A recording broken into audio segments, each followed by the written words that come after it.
হাড় না ভাঙা পর্যন্ত স্ত্রীকে মারধরের বৈধতা দিল আফগানিস্তানের তালেবান সরকার। আফগানিস্তানের ক্ষমতাসীন তালেবান সরকার স্ত্রী ও সন্তানদের উপর হাড় না ভাঙা পর্যন্ত শারীরিক নির্যাতনকে কার্যত বৈধতা দিয়ে নতুন একটি দণ্ডবিধি অনুমোদন করেছে।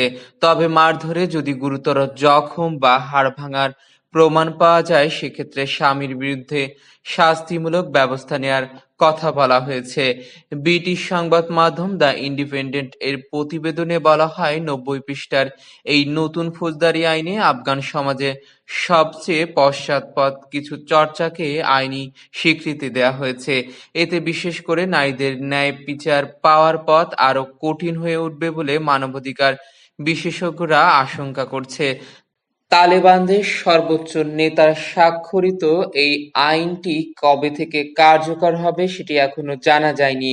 আন্তর্জাতিক মানবাধিকার সংস্থাগুলোর অভিযোগ, এই দণ্ডবিধিতে নারীদের বিরুদ্ধে শারীরিক, মানসিক বা যৌন সহিংসতার নিন্দা বা নিষেধাজ্ঞা স্পষ্টভাবে উল্লেখ করা হয়নি, বরং ধর্মীয় আলেমদের হাতে শাস্তি কার্যকরের ক্ষমতা তুলে দিয়ে তাদের আইনি জবাবদিহিতা থেকে ব্যাপকভাবে দায়মুক্তি দেয়া হয়েছে।